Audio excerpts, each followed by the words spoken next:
Alright, so I'm back with the firearms update. Recently I purchased the Ruger PC Charger and the SB Tactical 1913A arm brace.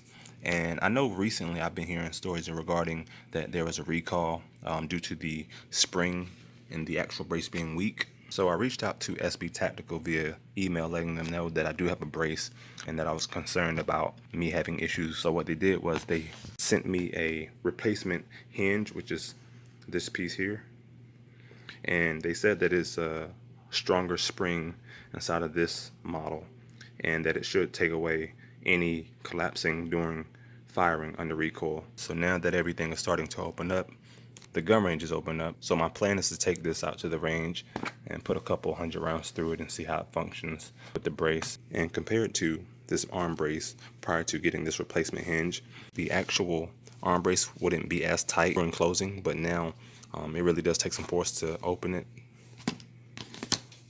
and it's pretty sturdy. So I just want to give you guys an update regarding that. And I also picked up some of these Amentu magazines. These are 34 round polymer magazines, and I'm definitely going to be using these. I have 3 of them. This magazine is numbered so you can see your round count. And if you guys have any questions, feel free to reach out to me, and thank you for watching.